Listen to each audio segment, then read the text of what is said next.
Assalamualaikum warahmatullahi wabarakatuh. Kami dari kelompok 4 akan menjelaskan tentang penipuan pelaporan keuangan dan pasar modal yang beranggotakan Vijayanto dengan NIM 147, Sohibatul Hikmah dengan NIM 171, dan Ajeng Novita dengan NIM 173.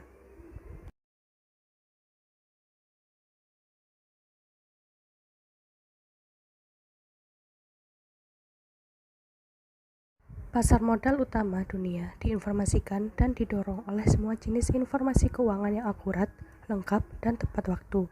Sementara jenis informasi lain, data komersial, ilmiah, politik, cuaca, dan demografis juga relevan dengan aktivitas pasar modal. Tidak ada jenis informasi lain yang dicari atau diandalkan dalam operasi normal pasar modal sebagaimana adanya informasi keuangan. Ada banyak jenis pasar modal. Mereka mencakup pasar utang dan ekuitas untuk penerbitan sekuritas yang diperdagangkan secara publik. Sama pentingnya pasar kredit, di mana perusahaan, pemerintah, dan individu dapat meminjam dana untuk penggunaan jangka pendek dan jangka panjang dari pemberi pinjaman mulai dari bank tradisional dan pasar kertas komersial hingga penerbit kartu kredit.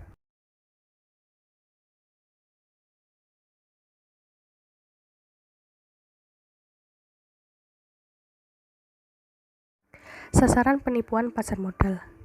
Pengalaman menunjukkan bahwa siapapun yang berada dalam posisi untuk meminjamkan uang atau menginvestasikan uang dalam usaha bisnis orang lain, kemungkinan besar pada suatu saat akan menjadi target penipuan. Semua pelaku pasar modal dapat menjadi korban dengan satu atau lain cara, tidak ada yang dikecualikan. Tidak termasuk investor perorangan, semua peserta lain dapat menjadi korban skema penipuan dalam 3 cara mendasar. Yang pertama yaitu diserang dari dalam, yang kedua diserang dari luar, yang ketiga digunakan sebagai peserta tanpa disadari untuk memfasilitasi skema penipuan yang dilakukan pada orang lain atau untuk keuntungan orang lain.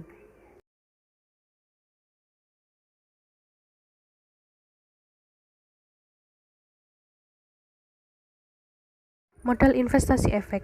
Investor membeli sekuritas ekuitas dengan harapan bahwa investasi mereka akan menghasilkan pengembalian yang memuaskan, setidaknya satu dari dua cara atau idealnya dalam kedua cara melalui dividen dan melalui apresiasi nilai pasar sekuritas. Beberapa metrik kinerja perusahaan masa lalu, sekarang, dan masa depan adalah ukuran akuntansi seperti: yang pertama, tren pendapatan dan pendapatan; yang kedua, margin keuntungan; yang ketiga, pendapatan dan tren pendapatan; yang keempat, arus kas dari operasi dan arus kas masa depan yang diharapkan.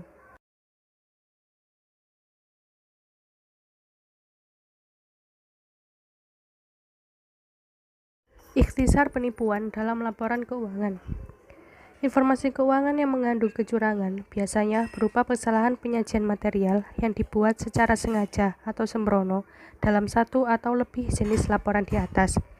Umumnya melibatkan pernyataan pendapatan yang berlebihan, meremehkan biaya, melebih-lebihkan aset, penghilangan kewajiban, kesalahan karakterisasi, atau kegagalan untuk mengungkapkan transaksi peristiwa akuntansi atau materi informasi lainnya.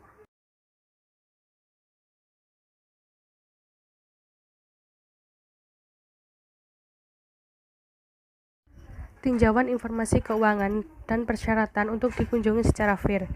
Di pasar modal Amerika Serikat, pelaporan informasi keuangan mengambil bentuk dasar baik dari laporan keuangan bertujuan umum yang mencakup neraca atau laporan posisi keuangan, laporan laba rugi, laporan perubahan ekuitas, laporan arus kas, dan catatan kaki yang memberikan informasi tambahan mengenai kebijakan dan prosedur akuntansi yang digunakan dalam penyusunan informasi keuangan yang terkandung dalam laporan keuangan, sifat dan komposisi saldo yang disajikan dalam laporan keuangan, dan hal-hal signifikan lainnya yang memerlukan pengungkapan agar laporan keuangan dapat disajikan secara wajar. Hasil operasi dan kondisi keuangan entitas pelapor. Kebanyakan pendaftar sekuritas diharuskan untuk mengajukan informasi keuangan tertentu dengan SEC dalam berbagai pengarsipan tahunan, tribulanan, dan berkala, termasuk laporan tahunan.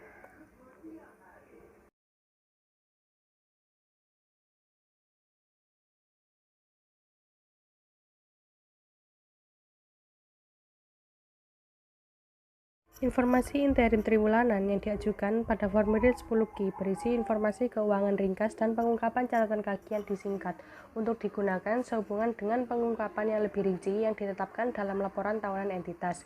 Pengungkapan keuangan material lainnya biasanya yang mungkin terjadi selama periode antara tanggal pelaporan tahunan dan kuartalan dapat dilaporkan dalam bentuk siaran pers seperti rilis pendapatan awal atau bergantung pada signifikansinya. Dalam pengasipan formulir 8K secara umum, jika salah satu dari laporan wajib ini berisi pernyataan palsu atau menghilangkan informasi penting, laporan tersebut mungkin melanggar undang-undang dan peraturan. Prinsip akuntansi yang diterima secara umum mewakili badan panduan otoritatif yang diumumkan salah satu atau lebih hal berikut. Yang pertama oleh Dewan Standar Akuntansi Keuangan, yang kedua oleh Accounting Principles Board, yang ketiga oleh Institut Akuntan Publik Bersertifikat Amerika, biasanya itu melalui Komite Eksekutif Standar Akuntansi, dan yang keempat Emerging Issues Task Force dari FASB.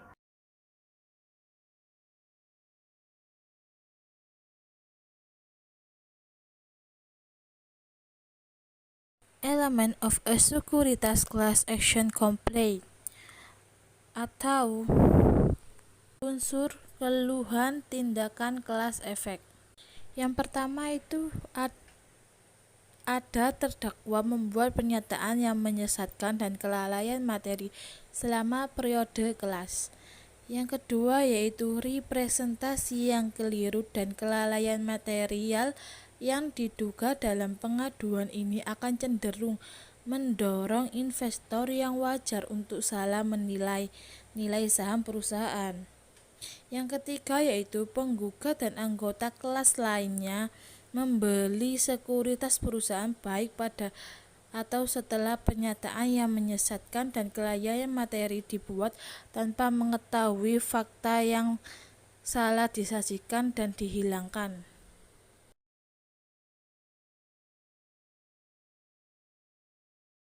Next, laporan keuangan yang salah saji dengan sengaja atau tidak sengaja, yang menyesatkan dan tidak sesuai dengan KAP merupakan penipuan bagi investor. Jenis penipuan laporan keuangan yang paling umum melibatkan pernyataan berlebihan pendapat dan meremehkan biaya pengeluaran sehingga dapat meningkatkan profitabilitas dan meminimalisirkan kerugian suatu entitas. Secara bersamaan, kesalahan penyajian P dan L tersebut juga mengakibatkan kelebihan penyajian aset dan pernyataan liabilitas yang lebih rendah. Penipuan semacam ini juga dikenal sebagai inklusif. Jenis-jenis inklusif kecurangan dapat melibatkan pembuatan aset fisik atau penghilangan kewajiban aktual atau keduanya. Mungkin juga melibatkan waktu transaksi untuk mencerminkan secara tidak tepat. Misalnya yang pertama itu pendapatan dan piutang diakui secara prematur sebelum diperoleh dan diwujudkan atau direalisasikan. Yang kedua yaitu harga pokok penjualan ditangguhkan setelah biaya tersebut telah diakui, baik dengan melebih-lebihkan nilai persediaan atau dengan menanggung pengangkuan pembelian atau biaya bahan tenaga kerja atau persediaan atau juga biaya tidak langsung dan biaya overhead.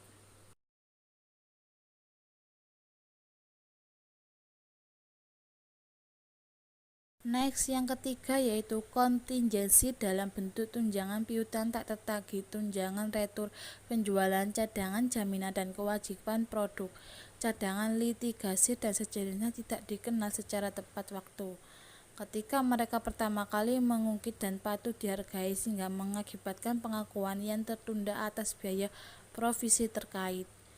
Yang keempat adalah akrual hutang dagang dan kewajiban lainnya tidak diakui pada waktu yang tepat pada saat kewajiban tersebut benar-benar terjadi sehingga menunda pengakuan biaya terkait.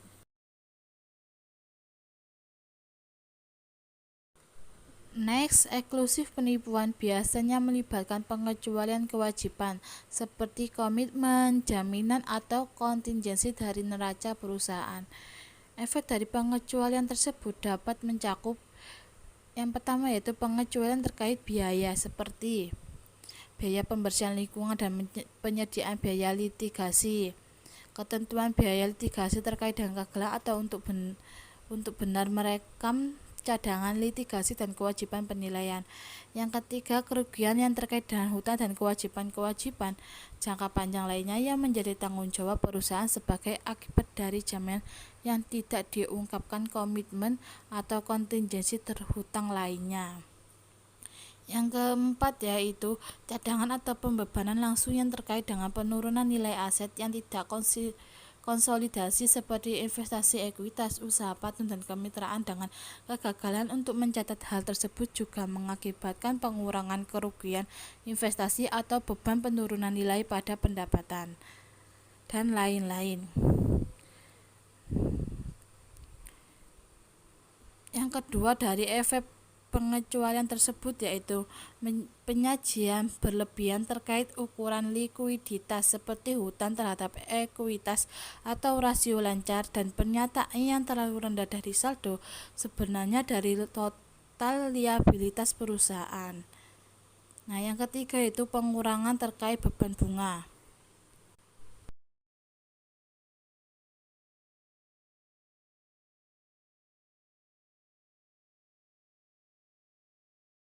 Selanjutnya, beberapa kecurangan melibatkan kesalahan karakterisasi yang disengaja dari sifat transaksi dan pengungkapan menyesatkan yang berkaitan dengan kebijakan dan prosedur akuntansi yang digunakan untuk memperhitungkan transaksi atau peristiwa tersebut, dampak perusahaan akuntansi, klasifikasi transaksi, atau bagaimana transaksi tersebut mempengaruhi hasil operasi yang dilaporkan. Contohnya yang paling utama adalah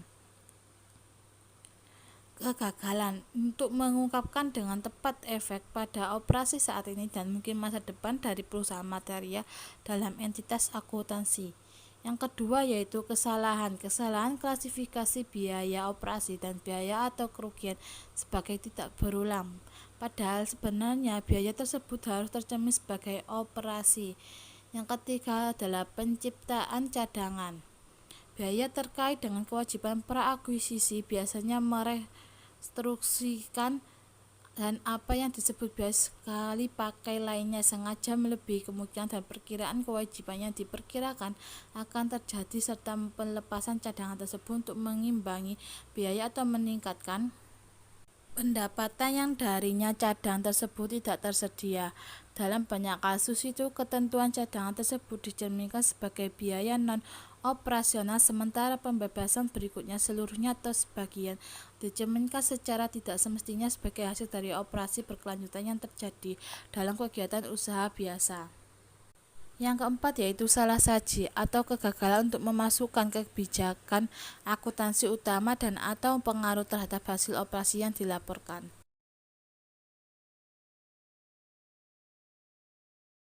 Selanjutnya yaitu accounting irregulation as an element of financial fraud.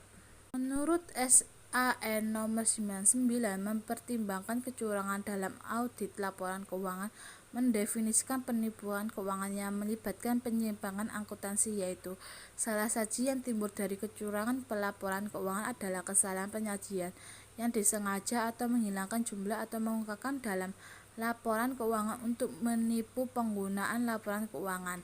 Pelaporan keuangan yang mengandung kecurangan mungkin melibatkan tindakan seperti berikut yaitu yang pertama yaitu manipulasi, pemalsuan atau merupakan catatan akuntansi atau dokumen pendukung yang darinya laporan keuangan disiapkan. Yang kedua yaitu representasi yang keliru dalam atau kelalaian yang disengaja dari laporan keuangan peristiwa, transaksi, atau informasi penting lainnya. Yang ketiga yaitu penerapan yang salah atas prinsip akuntansi yang berkaitan dengan jumlah, klasifikasi, cara penyajian, atau pengungkapan. Selanjutnya skema Ponzi. Pada tahun 1919 dan 1920, Charles Ponzi menjalankan skema investasi melalui bisnisnya, Security Exchange CO, yang menjanjikan pengembalian investor hingga 50%, yang konon diperoleh dari investasi dan arbitrase kupon balasan internasional Postal Union.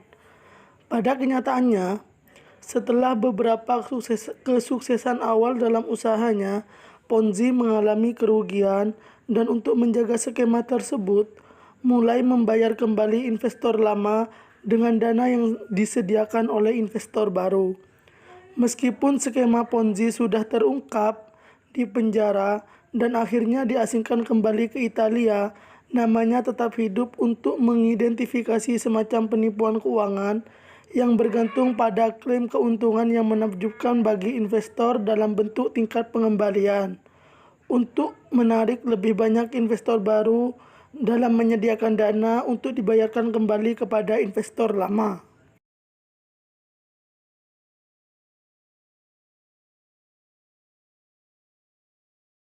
Penipuan bank. Meskipun mereka biasanya bukan investor dalam sekuritas ekuitas, bank berinvestasi dalam peminjaman kepada entitas yang setidaknya sebagian didasarkan pada ketergantungan pada laporan keuangan dan informasi keuangan lain yang disediakan oleh peminjam.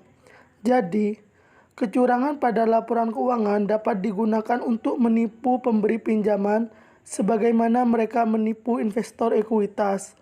Biasanya dengan melebih-lebihkan kondisi keuangan dan hasil operasi perusahaan. Penipuan bank dapat dilakukan dengan manipulasi catatan identifikasi aset, penyajian yang keliru tentang aset yang dikonversi secara tidak benar saat dalam perjalanan, dan penggunaan jaminan tunai untuk menggunakan hasil dari pinjaman pada aset baru yang diamankan.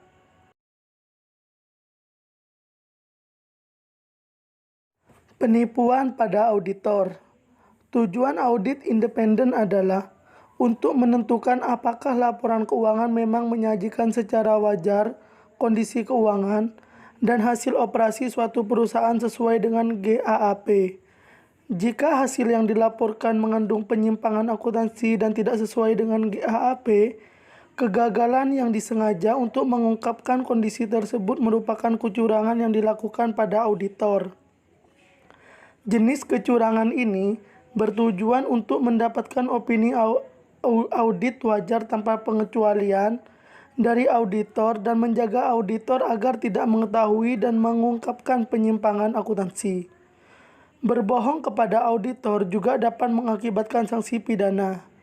Jadi, menurut Departemen Kehakiman Amerika Serikat, berbohong kepada auditor atau penyelidik akuntansi forensik dapat dianggap menghalangi keadilan. Selain itu, berbohong kepada anggota tim audit dapat memicu hukuman di bawah Sarbanes-Oxley atau menyesatkan auditor.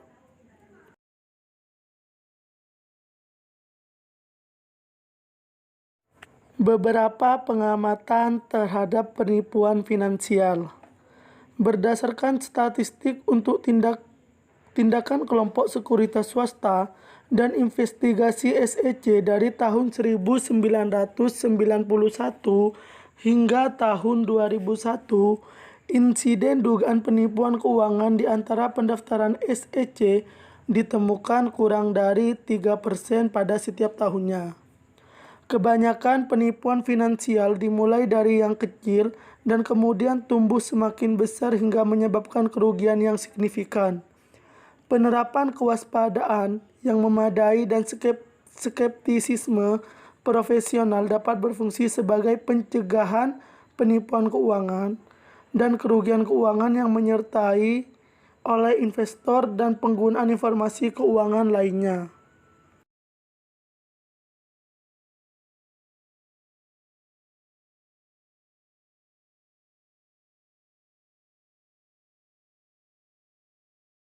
Terima kasih telah menyaksikan video ini. Wassalamualaikum warahmatullahi wabarakatuh.